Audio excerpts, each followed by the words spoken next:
Hi, my name is Manish Gupta, and in this video, I'm going to talk about Pix2Struct, which is basically a model which does screenshot parsing for pre-training purpose.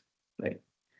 This is not a new paper, but it's an interesting, interesting paper in the story of visual language models, and therefore I thought I would review this paper in this video. So, what is the Pix2Struct architecture? Why is it a popular architecture worth thinking about? Right. So it was the first VLM which was proposed in 2023 for visually situated tasks on documents, tables, infographics, and user interfaces in general. So for example, look at this task. Here, the idea is that there is this nice picture, a nice pyramid, and the question is who is at the top of the food web? Tertiary consumer, carnivore, primary consumer, producer, and then the right option is B. Similarly, look at this task. There's a mobile screen, and then the idea is to basically summarize the screen in words. So basically there's a summary list of videos or caption in that senses for the screen, right? List of videos for weather reports in different locations. There's another task, docvqa. So given this document, who is the high chancellor? And well, it basically says somewhere here, that this person, Fred Lecrone, was the high chancellor. Yeah, that's the high chancellor guy, right? So, so this is basically the first VLM for these visually situated tasks, where the text is actually written on the image, and then you want to essentially answer questions based on that.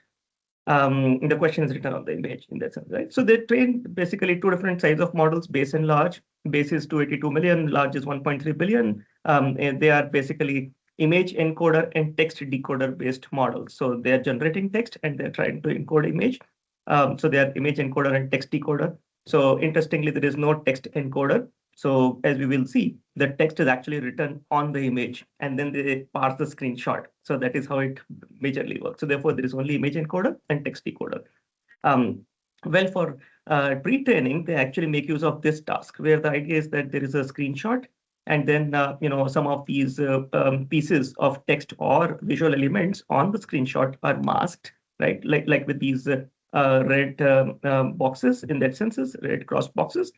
And then the idea is that the model is supposed to output as text everything inside this blue rectangle. So the image also has a rectangle on it and blue rectangle, and everything within the blue rectangle has to be sort of predicted by the model. So there are some unmasked tokens like Pro, which is predicted accurately, $15 and so on. But then something is hidden here, and we don't know what is hidden, but the model predicted per month, right?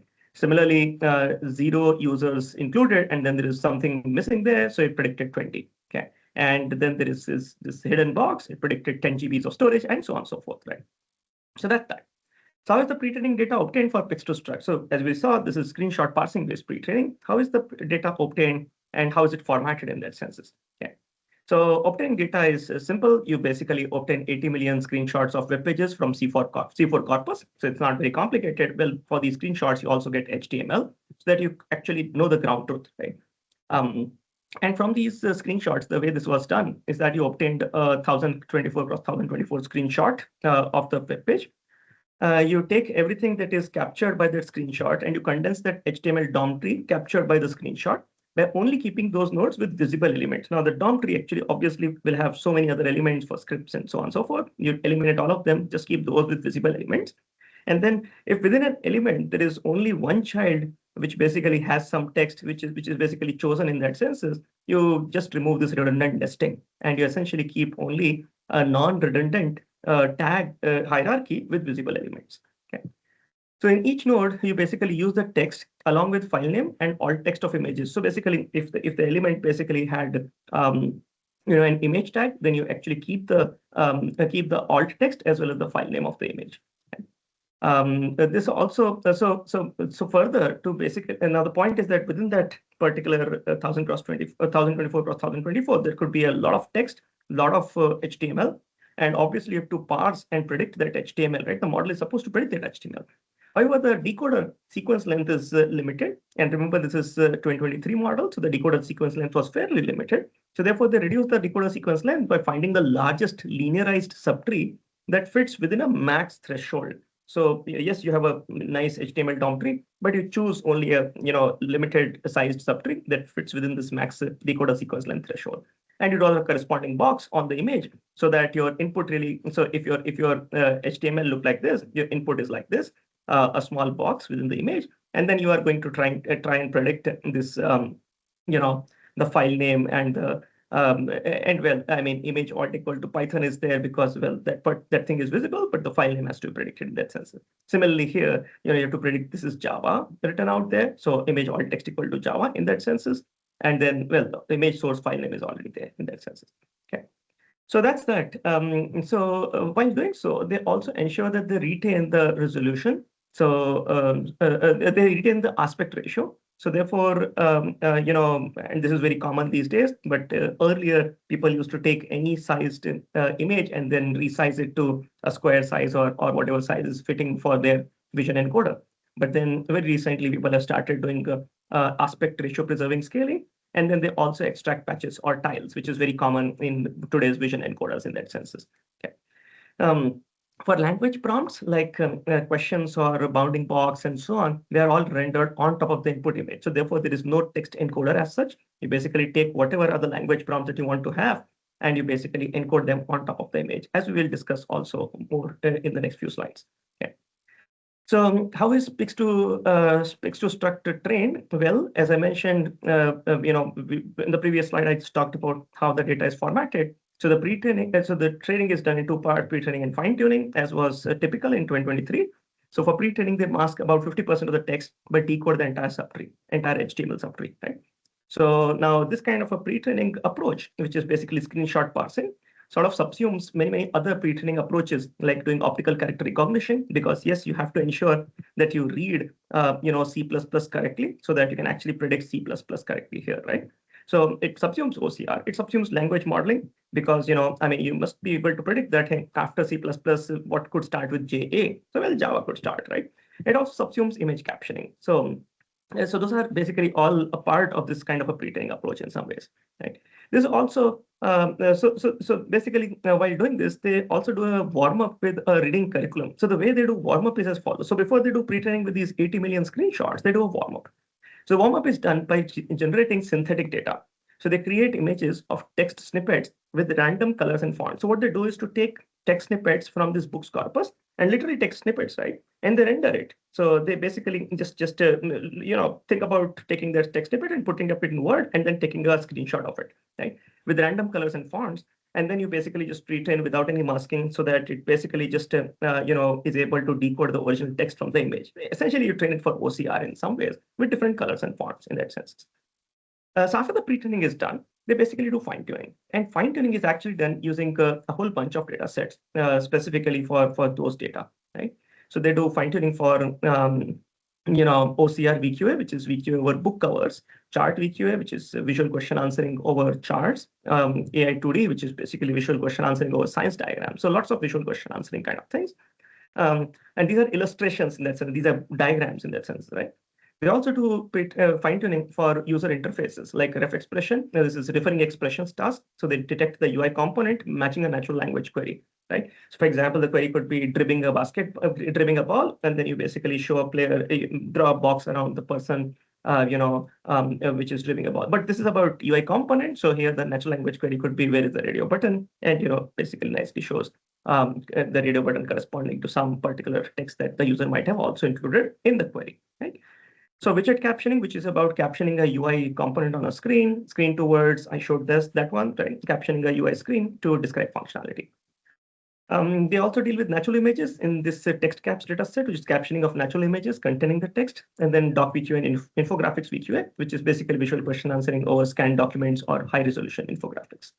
Now, while doing this fine-tuning, obviously there is text involved on the input side. Like for example, in visual question answering, there is a question. In AI2D, there is not just a question, but it's a multiple choice kind of a task. So where there are also options, there are multiple choice options. Ref expression basically has a referring expression in the in the form of a natural language query. So all of these text pieces. Even this widget captioning, right? Needs to be captioning of a UI component which is rendered using a bounding box. So all of these are actually just rendered directly on the image. So whether it is the bounding box or the question or the referring expression or multiple choice question choices, all of them basically are rendered right on the image. So there's no separate text encoder. So this is how basically, a Pix2Struct performs. Obviously, Pix2Struct performs better than any other model that was present in 2023, and I'll not go into details about, exact accuracy metrics and so on. You can look them up in the paper. But here's a nice example of how the pre-training was done and how the pre-trained model performs, right? So this is the input. This is a screenshot, and then as you can see, some of the text is hidden, or some of the elements on the HTML are hidden. So the ground truth parse obviously shows you everything inside this blue box. So it basically says I tried something, and then something is hidden here. So I tried something Valentine's themed. So there's a whole bunch of hidden text here, right? So you can read obviously the ground truth parse here, but then there is also predicted parse. And as you can see, fortunately, some of these things like Valentine's, it has been able to decode absolutely perfectly. But then when long piece of text is basically masked, so that ground truth was, if you would like to help raise money for fighting children's cancer, you can follow the link right above and help out too. Okay.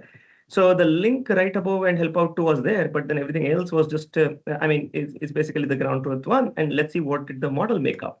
So it made up this. If you would like to help out, I think you would go right ahead and do a post, click on the, right? And this is a very, very good, prediction in that sense. Is it has been able to generate a response, which is very, very similar to the one, semantically similar to the one that was hidden, right? Here is another example, and this is more visual in that senses. Text pieces are very small, but then polarized versus UV, and notice the the blue box. So everything inside this has to be predicted. So at the top there is something hidden, so it is like 10. So obviously the ground truth says 100% female, 100% UV protection since 1999. Well, it basically made up something else, 10% off your first order with some code. Okay, it actually in fact made up the code also. But anyway, that's not too bad. It's pretty reasonable to put as a heading in that senses. Similarly, polarized versus UV. Well, the ground truth is protection, but it was able to make up protection absolutely perfectly. UV protection is a very common language model, right? Language phrase. So that's basically what it was able to come up with. So in short, in this video, I talked about Pix2Struct. It was the first visual language model for visually situated tasks on documents, tables, infographics, and user interfaces for tasks like visual question answering or these captioning screenshots and so on, right? There are two variants available, base and large, 282 million and 1.3 billion parameters. It has only image encoder and a text decoder. Pre-training was done in the form of decoding text from masked screenshots, so screenshot parsing.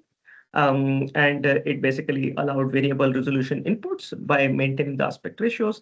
Language prompts were rendered on the screenshots themselves for fine-tuning purpose. Right? That's basically the summary of Pix2Struct. That's it for this video. Thank you for watching. Hope you liked the video. Connect with me on my LinkedIn or look at my research on my homepage.